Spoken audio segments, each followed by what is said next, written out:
Hello everyone. आज हम लोग पार्ट ऑफ स्पीच को अच्छे से डिटेल्स में जानेंगे। जानने से पहले मैं बोल दूं, अगर मेरे चैनल पे आप नए आए हैं तो आपका 1 स्टेप टू सक्सेस में बहुत बहुत स्वागत है। और मेरे चैनल को ज़रूर सब्सक्राइब करें, बेल आइकन को ज़रूर हिट करें, जिससे आपको लेटेस्ट नोटिफिकेशन पे अपडेट रहेंगी। और वीडियो अगर पसंद आए तो एक लाइक ज़रूर दे, फीडबैक दे अपना। और चलिए वीडियो को स्टार्ट करते हैं अच्छे से। हेलो एवरीवन, जैसा कि आज का हमारा टॉपिक है पार्ट्स ऑफ स्पीच। चलिए हम लोग जानते हैं कि पार्ट्स ऑफ स्पीच क्या होता है और इसके कितने प्रकार के होते हैं ये, और इसको हम विस्तार पूर्वक अच्छे से समझते हैं ताकि ये हमें अच्छे से समझ में आ जाए। जैसा हमारा टाइटल है पार्ट्स ऑफ स्पीच, जिसे हिंदी में कहते हैं शब्द भेद। और चलिए इसका अब हम लोग एक डेफिनेशन लिख लेते हैं और डेफिनेशन के अकॉर्डिंग जानते हैं कि पार्ट्स ऑफ स्पीच क्या होते हैं।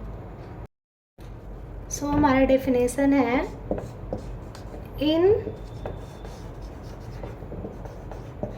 in grammar a parts of speech is a linguistic category। Read करते हैं एक बार definition. In grammar a part of speech is a linguistic category. व्याकरण में भाषण का एक हिस्सा शब्दों की भाषाई श्रेणी है। तो इसके हम लोग पार्ट्स देखते हैं। There are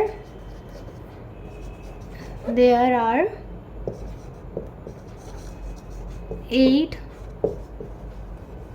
parts of speech. हमारे व्याकरण में 8 पार्ट्स होते हैं पार्ट ऑफ स्पीच के, और ये क्या क्या होते हैं उसे जानने से पहले इसको हम लोग अच्छे से एक बार जानते हैं। हमारे अंग्रेजी भाषा में शब्दों को सबसे छोटे तत्वों के रूप में माना जा सकता है, जिनका विशिष्ट अर्थ है उनका उपयोग करना। उनको कार्य के आधार पर शब्दों को कई प्रकार या भाषण के कुछ हिस्सों में हम वर्गीकृत कर सकते हैं। तो इसे कहते हैं पार्ट ऑफ स्पीच। तो यहाँ पे हम लोग क्लियर हो गए। उसके बाद हम लोग जानते हैं कि क्या लिस्ट है जो पार्ट ऑफ स्पीच में आते हैं। तो हमारा लिस्ट देखते हैं पार्ट ऑफ स्पीच का। List of part of speech, पहला है नाउन, जिसे संज्ञा कहते हैं। सेकंड वन है हमारा प्रोनाउन।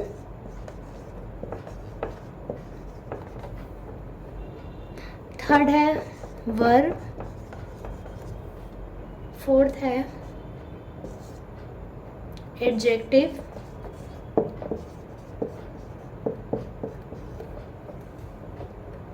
फिफ्थ है एडवर्ब।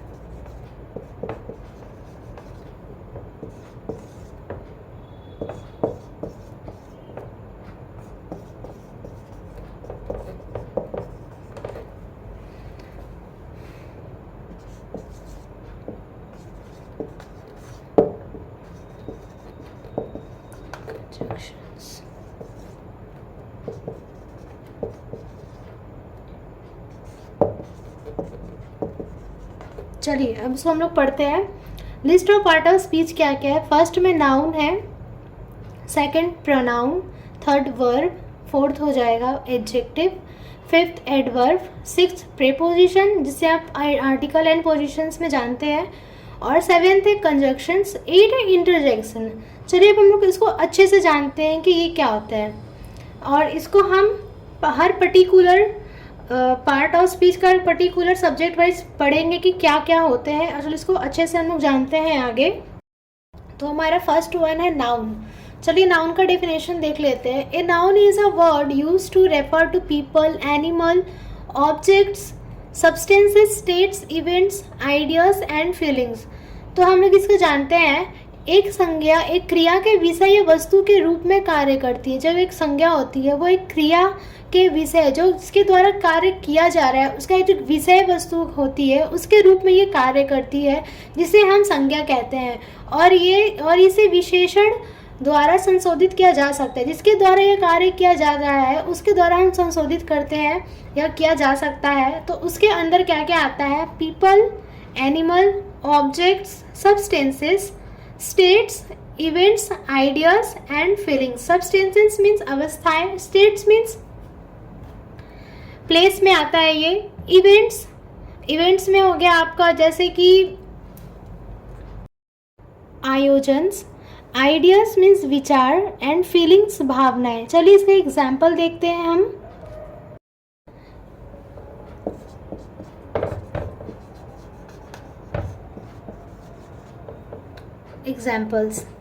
एग्जाम्पल्स है हमारा John, lion, table, freedom, love. So John है हमारा पीपल्स में आ जाएगा, ये लायन है ये जो हमारा एनिमल्स में आ जाएगा, टेबल ये ऑब्जेक्ट्स में दे सकते हैं आप इसको, फ्रीडम ये क्या है, ये फ्रीडम है, ये आइडियाज है, विचार है, लव है हमारा फीलिंग्स। चलिए अब इसको हम सेंटेंस वाइज देखते हैं कि कैसे पता चलेगा सेंटेंस में कि कौन सा नाउन है। चलिए इसका सेंटेंस देखते हैं। फर्स्ट सेंटेंस है I live in United States of America. So हमारा आपको स्टेट देके ही पता चल रहा है कि प्लेस में आ रहा है और ये अमेरिका के बारे में कहा जा रहा है, तो हमारा यहाँ पर ही अमेरिका है, तो यहाँ पे ये क्या हो गया, स्टेट्स में है, तो ये हमारा नाउन है। सो दूसरा एग्जाम्पल देखते हैं। सेकंड एग्जाम्पल है प्रिया इज माई सिस्टर। सो प्रिया का यूज़ किया जा रहा है, तो प्रिया क्या हो गया, ये पीपल्स नाउन में आ गया, तो ये हमारा हो गया, ये हो गया नाउन। थर्ड एग्जाम्पल देखते हैं, लास्ट एग्जाम्पल है I love to play with my cat. So example देखकर ही समझ में आ रहा है कि ये नाउन कहाँ पे है, लव क्या है, ये फीलिंग्स है, तो यहाँ पे ऐसे देख के पता चल गया है कि नाउन है। सो आपको नाउन क्या है ये समझ में आ गया, यहाँ तक क्लियर हो चुका है। अब नेक्स्ट देखते हैं, नेक्स्ट प्रोनाउन देखते हैं। नेक्स्ट है pronoun.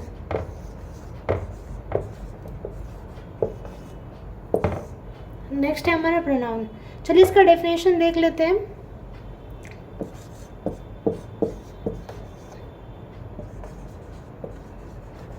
A pronoun is used in the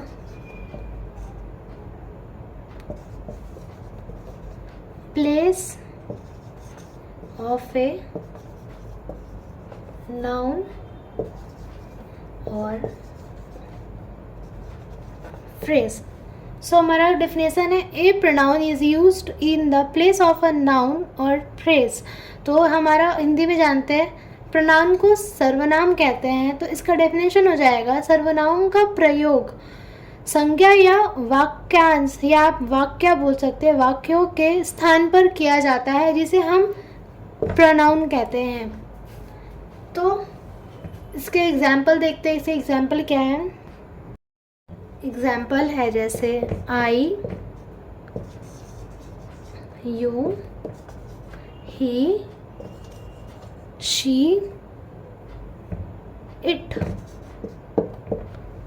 these are examples. आप इससे देख के ही समझ पाएंगे कि प्रोनाउन कौन सा है। इसे सेंटेंस में देखते हैं। फर्स्ट है आई वॉन द रेस। सो यहाँ पे आई को यूज़ किया जा रहा है, तो ये आई क्या हुआ, हमारा प्रोनाउन है, आई प्रोनाउन आ गया ये। सेकंड देखते हैं एग्जाम्पल,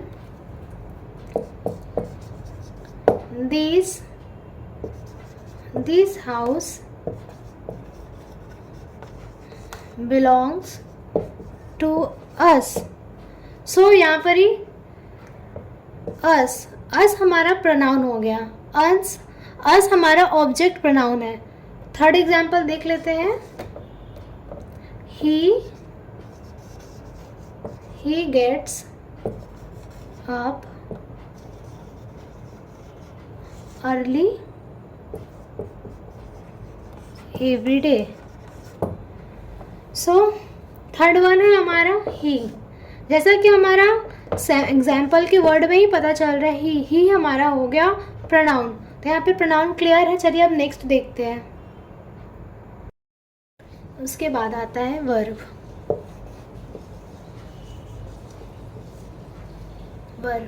वर्ब को हम हिंदी में क्रिया कहते हैं। तो इसका एक डेफिनेशन पढ़ लेते हैं। A verb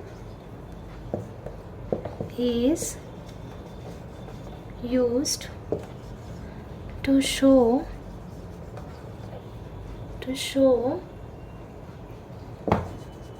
an action or a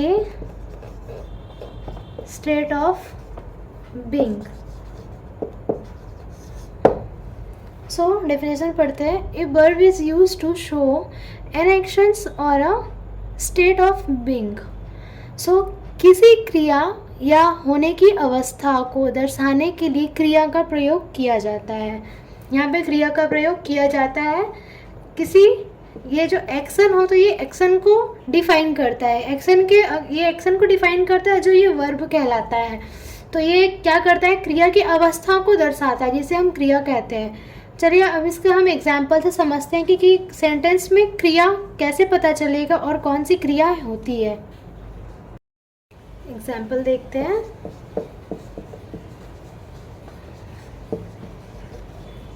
example है हमारा गो, राइट एंड एग्जिट।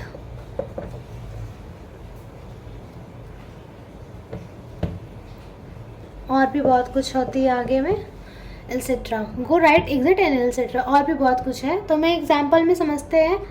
चलिए अब इसका हम सेंटेंस वाइज समझते हैं। फर्स्ट हमारा है Sophia is throwing the ball.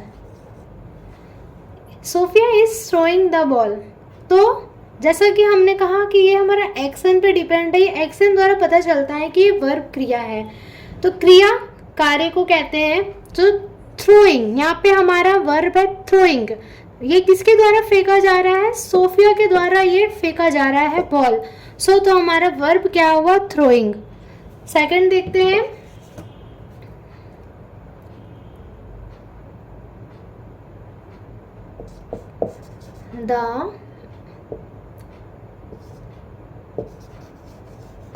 The child is sleeping on bed. So the child is sleeping on bed.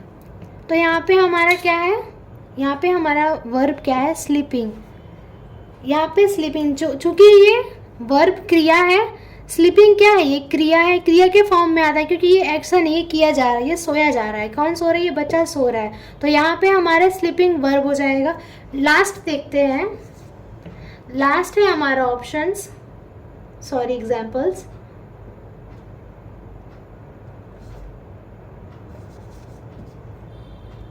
Cats run faster than dogs. So last है हमारा cats run faster than dogs. तो यहाँ पे हमारा action क्या हो जाएगा, verb run, दौड़। कौन दौड़ रहा है, कैट्स दौड़ती है। डॉग से ज़्यादा तेज कैट्स दौड़ते हैं। तो यहाँ पर हमें ये एक्शन फॉर्म में पता चल गया कि ये क्या है, वर्ब है। तो आप सेंटेंस को देख के पता लगा सकते हैं कि वर्ब कैसे पता चलेगा और वर्ब में क्या क्या इंक्लूडेड है। और भी बहुत सारे आते हैं, तो मैंने इसमें कुछ ही यहाँ पे बताया है। चलिए नेक्स्ट देखते हैं। चलिए एडजेक्टिव का हम डेफिनेशन लिख लेते हैं, उसके बाद समझते हैं।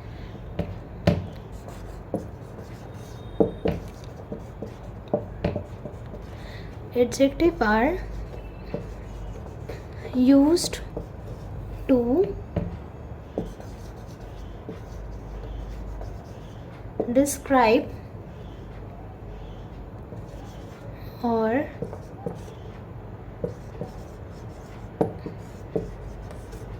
specify a noun pronoun। So definition पढ़ते हैं। Adjective are use to describe or specify a noun pronoun। संज्ञा या सर्वनाम का वर्णन करने या निर्दिष्ट करने के लिए विशेषण का उपयोग किया जाता है। यहाँ पे हमारा क्या आ रहा है, एडजेक्टिव में नाउन एंड प्रोनाउन, ये उसको क्यों कौन कौन डिस्क्राइब करता है, एडजेक्टिव। सो संज्ञा या सर्वनाम का जो वर्णन होता है, जो समूह होता है, उसे करने के लिए निर्दिष्ट के लिए विशेषण का उपयोग किया जाता है। एडजेक्टिव को हिंदी में कहते हैं विशेषण। सो इसका चलिए हम एग्जाम्पल के थ्रू समझते हैं कि क्या क्या एडजेक्टिव होती है। सो एग्जाम्पल देखते हैं।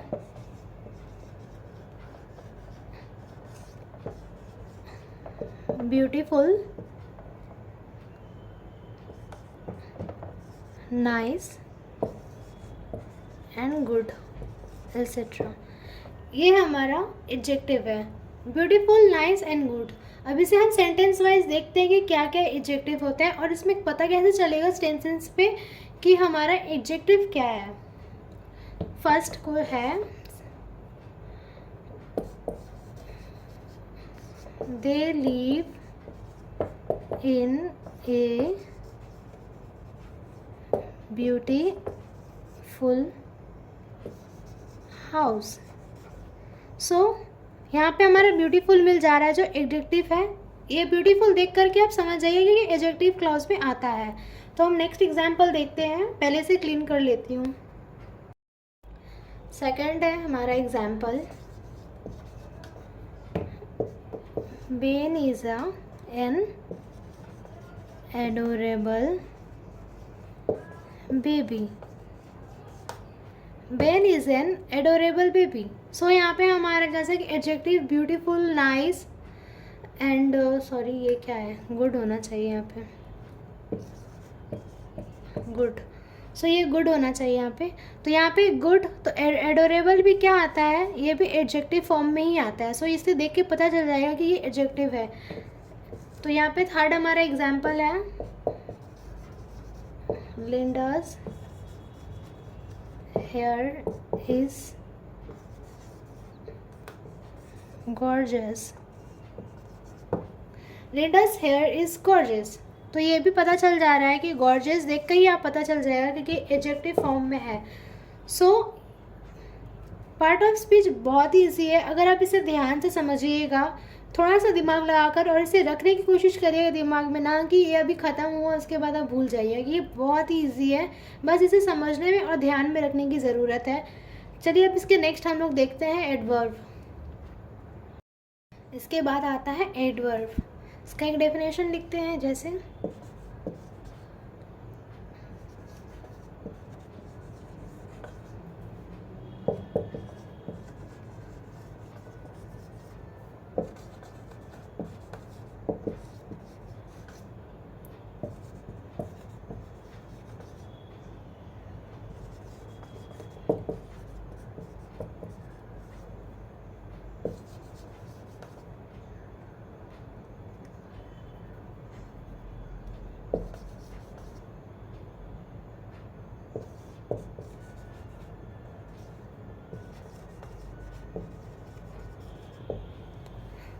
इसका ये पढ़ते हैं हम लोग। An adverb is use to modify a verb, adjective and other adverbs. क्रिया विशेषण, एडवर्ब को हिंदी में कहते हैं क्रिया विशेषण। क्रिया विशेषण या अन्य क्रिया विशेषण को जो संशोधित करते हैं, एक दूसरे को जो जोड़ते हैं, करने के लिए क्रिया विशेषण का उपयोग किया जाता है। तो इसका एग्जाम्पल के थ्रू समझते हैं हम। एग्जाम्पल है हमारा,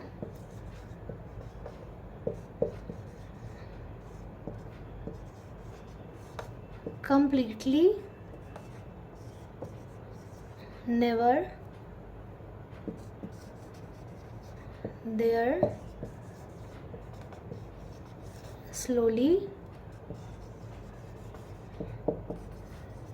rapidly,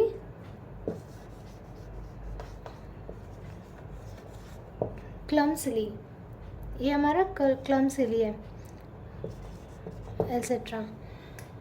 तो हमारा एडवर्ब हो जाएगा completely, never, there, slowly, rapidly, clumsily, etcetera. इसमें बहुत सारे इंक्लूडेड है, मैंने यहाँ पे कुछ का नाम लिखा है। चलिए हम लोग सेंटेंस वाइज जानेंगे कि कौन से एडवर्ब होते हैं। इसका सेंटेंस देखते हैं। He ran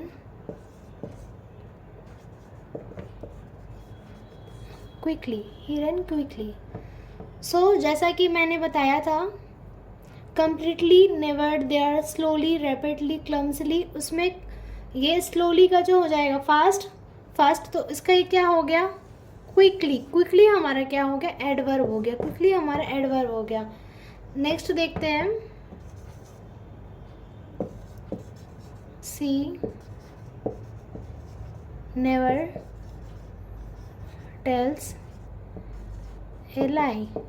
सो यहाँ पे जैसे मैंने स्टार्टिंग में ही एग्जाम्पल में बताया था कि नेवर एडवर्ब में आता है, जो मैंने एग्जाम्पल वर्ड्स में बताए थे, तो यहाँ पर ये हमारा नेवर क्या हो जाएगा, एडवर्ब हो जाएगा। तो थर्ड वन हम लोग लास्ट एग्जाम्पल देख लेते हैं। आवर मैगजीन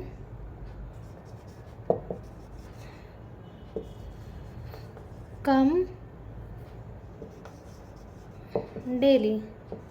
सो जैसा कि मैंने बताया था, एग्जाम्पल के फर्स्ट वर्ड में ही बताया था, यहाँ पे डेली हमारा हो जाएगा एडवर्ब, जो हमारे एडवर्ब के अकॉर्डिंग आता है। नेवर, देयर, प्लेस, स्लोली, यहाँ पे रैपिडली, उसके अकॉर्डिंगली आता है डेली, जो यहाँ पे हमारा एडवर्ब हो जाएगा। यहाँ पे एडवर्ब क्लियर है। उसके बाद हम लोग चलते हैं नेक्स्ट पे। नेक्स्ट है हमारा prepositions.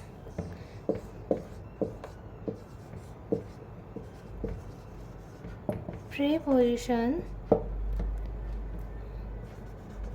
are used before nouns to form a phrase that show where, when, how and why। सो यहाँ पे मैं बताती हूँ प्रीपोजिशंस को हिंदी में कहते हैं पूर्व सर्ग। कोई भी प्लेस में आने से पहले जो लगता है, यहाँ पर ही जैसे कि जो कोई भी अगर पोजीशन, अगर मान लो जो अगर कोई सेंटेंस लिख रहे हो तो उसकी पहले जो लगता है, जैसे कि फ्रेज कहते हैं, उसमें क्या लगता है, शो दिखता है, where, when, how and why. So संज्ञाओं से पहले पूर्व सर्गों का आयोग एक वाक्यांश बनाने के लिए किया जाता है, जो यह दर्शाता है कि कब और कहाँ और कैसे क्यों लगा जाएगा। तो इसके एग्जाम्पल से जानते हैं कि कौन कौन से प्रीपोजिशंस होते हैं। ये बहुत वेरी इंपॉर्टेंट होता है, जो अभी भी कॉम्पिटिटिव की तैयारी कर रहे हैं, क्योंकि अक्सर ये पूछा जाता है। जैसे कि हमारे प्रीपोजिशंस में एग्जाम्पल है इन, एवॉव, टू, फॉर, एट, एटसेट्रा। तो हम इसे सेंटेंस वाइज जानेंगे कि कौन कौन से प्रीपोजिशंस होते हैं, जो समझ में आता है एग्जाम आपका सेंटेंस देख करके। फर्स्ट है हमारा I will have a tour in 2020, ठीक है। तो हमारा यहाँ पे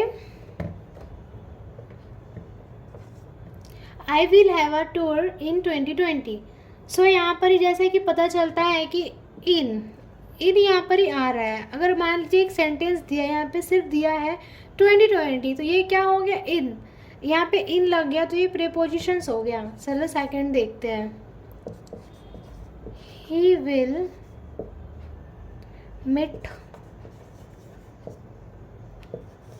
meet you at night.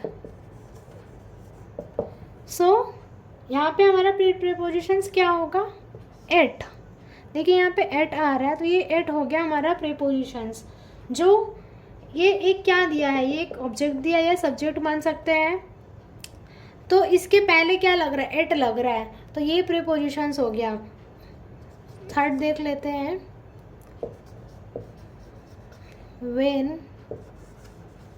when you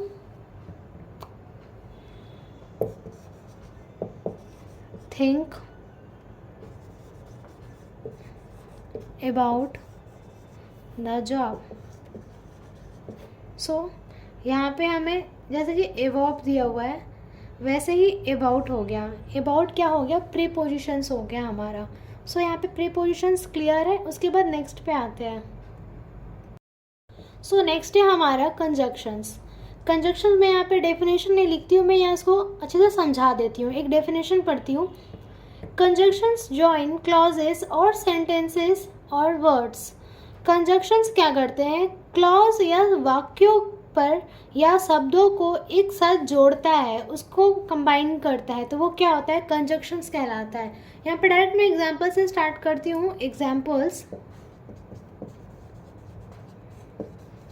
examples क्या है हमारे, जैसे कि एंड, बट, व्हेन, एक्सेट्रा, और भी बहुत कुछ आते हैं। तो सो वीडियो लॉन्ग हो जाएगा, इसलिए मैं यहाँ तक ही बताती हूँ। इसके बाद हमारा सेंटेंस में एग्जाम्पल हो जाएगा, he cried because he had hurt his knee. तो यहाँ पे हमारा he cried because he had hurt his knee। तो यहाँ पे हमारा क्या हो जाएगा, because क्योंकि because क्या कर रहा है, ये शब्दों को जोड़ रहा है एक साथ में। यहाँ पर ये जो कंजक्शंस क्लॉज है या वाक्यों को एक साथ जोड़ रहा है। because नहीं होता तो ये अलग सेंटेंस बन जाता है, ये एक साथ जोड़ रहा है, तब ये शब्दों का मेल समूह बन रहा है। तो यहाँ पर बिकॉज हमारा क्या हो गया, कंजक्शंस हो गया। सेकंड एग्जांपल देख लेते हैं, we also went to see the movie. So यहाँ पे हमारा क्या हो गया, कंजक्शंस ऑल्सो क्या कर रहा है, इसको जोड़ रहा है, ये शब्दों के मेल को जोड़ रहा है। यहाँ पे ऑल्सो का प्रयोग किया जा रहा है, ये कंजक्शंस वे में आता है। तो यहाँ से अब क्लियर है। मैं एक लास्ट और एक दिखा देती हूँ ऑप्शन, जो आप उसके बाद में आप समझ जाइएगा अच्छे से। लास्ट एग्जांपल्स देख लीजिए। Since is used to so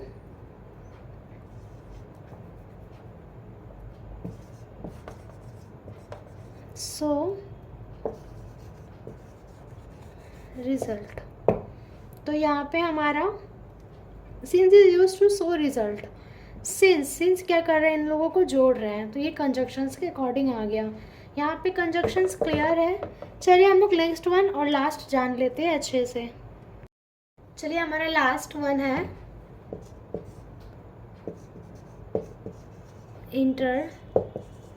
interjections, ये लास्ट है। सो यहाँ पे भी मैं डेफिनेशन नहीं पढ़ती हूँ, बता देती हूँ, लिख नहीं रही हूँ। Interjection are use to show surprise or emotions. ये आश्चर्य भावना दिखाने के लिए इंटरजेक्शन का उपयोग किया जाता है। आपको पता है इंटरजेक्शन भावना, ये आश्चर्यचकित होना या भावनात्मक तरीके से देखना, ये इंटरजेक्शंस कहलाता है। तो यहाँ पे मैं एग्जाम्पल देख लेती हूँ, एग्जाम्पल क्या क्या है। एग्जाम्पल है हुर्रे, ओह, उप्स। ये दिस क्या है, एग्जाम्पल्स है। सो इसके बाद में हमें सेंटेंस में जानते हैं। फर्स्ट है हुर्रे,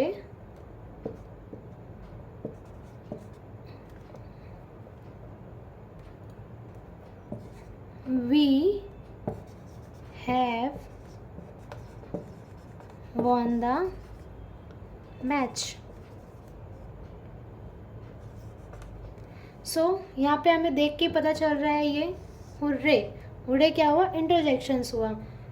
ये आश्चर्यचकित हो रहा है ना, ये आश्चर्य से बोल रहा है, या फिर या अगर बोल सके भावनात्मक या आश्चर्यचकित बोल रहा है, तो ये इसको देखकर ही समझ में आ गया। नेक्स्ट वन देखते हैं।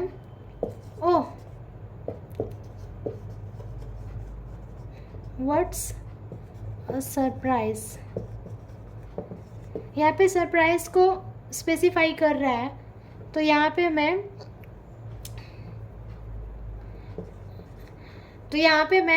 यहाँ पे बोला जाएगा कि ये क्या हो गया। एग्जाम्पल में हुर्रे, तो ये फर्स्ट वाला आया। सेकंड वन में क्या हो गया, ओह, ओह मीन्स ये भावना, अपनी भावना को व्यक्त कर रहा है कि वर्ड हो, व्हाट्स अ सरप्राइज। नेक्स्ट देखते हैं।